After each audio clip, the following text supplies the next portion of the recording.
Hi మామ, thank you dear. Hebah Patel garu, Rekha గారు హీరోయిన్స్గా act చేశారు. ధనుష్ రఘుముద్రి గారు హీరోగా యాక్ట్ చేశారు మామ. సినిమాలో కూడా ప్యాడింగ్ ఆర్టిస్టులు బాగానే ఉన్నారు. తోట శ్రీకాంత్ గారు డైరెక్ట్ చేశారు మామ మూవీ. ఆగస్టులో థియేటర్స్లో రిలీజ్ అయిన ఈ సినిమా రీసెంట్గా ప్రైమ్ వీడియోలో స్ట్రీమ్ అవుతుంది. ఇప్పుడే చూశాను మామ. చూశాక నాకైతే అస్సలు నచ్చలేదు. అస్సలు నచ్చలేదా అంటే అస్సలు నచ్చలేదు మామ. సినిమా పోస్టర్ మీద నోన్ ఫేసెస్ని చూశాను. ఓకే, ట్రై చేద్దామని స్టార్ట్ చేశాను. నాకు 5 మినిట్స్కే అర్థమైపోయింది నేను బుక్ అయిపోయాను అని. అసలు వల్ల కాలేదు మా సినిమా చూడలేకపోయాను. సినిమా మోటివ్ ఏంటో లాస్ట్ 20 నిమిషాల వరకు కానీ మనకు అర్థం కాదు. ఆ 20 నిమిషాల సీన్స్ వచ్చేటప్పటికే మనం చల్లబడిపోతాం మామ. సినిమా ఒక దగ్గర స్టార్ట్ అవుతుంది, అక్కడి నుంచి ఇంకో దగ్గరికి, అక్కడి నుంచి ఎక్కడికో అంటూ ఎటెటో వెళ్ళిపోతుంది మామ. ఒక టైంలో అసలు ఈ సినిమా ఎందుకు చూడాలనుకున్నాం అనే ఆలోచన మనలో మనకే కలుగుతుంది. ముందుగా స్టోరీలోకి వెళ్తే సిటీలో మర్డర్స్ జరుగుతూ ఉంటాయి. అదే టైంలో సినిమాలకి అసోసియేట్ డైరెక్టర్గా పనిచేస్తున్న హీరో సత్యం హీరోయిన్ హెబ్బా పటేల్ గారిని లవ్ చేసి పెళ్లి చేసుకుంటాడు. హ్యాపీగా సాగుతున్న వాళ్ళ లైఫ్లో హీరో స్మోకింగ్ ప్రాబ్లం వల్ల ఒక ప్రాబ్లం వస్తుంది.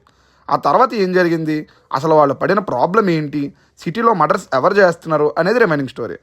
ముందుగా ప్లస్ పాయింట్స్లోకి వెళ్తే వెతుక్కోవాలి మామ. అంత వెతికినా దొరుకుతుందా అంటే దొరకదనే చెప్తాను.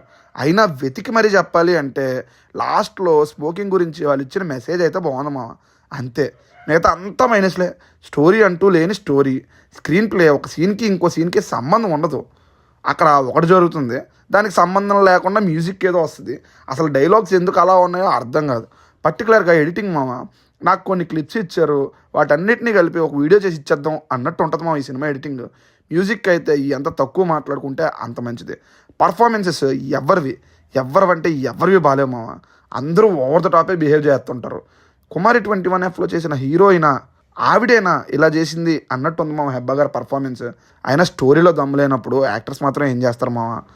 అందరూ డబ్బులు ఇస్తున్నారు, చెయ్యాలి, చేద్దాం అన్నట్టే చేశారు మామ. క్యాస్టింగ్ మీద పెట్టిన ఇంట్రెస్ట్ పెన్న మీద పెట్టుంటే బాగుండు అనిపించింది.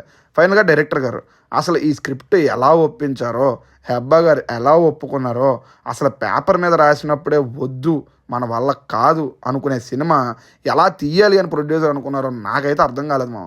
ఓవరాల్గా నాకైతే నచ్చలేదు. చూడాలి అంటే చాలా పేషెన్స్ కావాలి. ఒకవేళ చూసినా ఎందుకు చూసామరా అని అయితే మాత్రం ఫీల్ అవుతాం మామ. ఫ్యామిలీతో చూడొచ్చు, బట్ ఫుల్గా చూస్తారా అంటే చాలా కష్టం అని చెప్తాను. థ్యాంక్ యూ డియర్ అన్నారు టీం వాళ్ళు అందరూ కలిపి. నేనైతే నో థ్యాంక్స్ అనే చెప్తాను మామ. ఓకే మరి బాయ్. ఇంకో మంచి రివ్యూతో మళ్ళీ కలుద్దాం. బాయ్ మామ.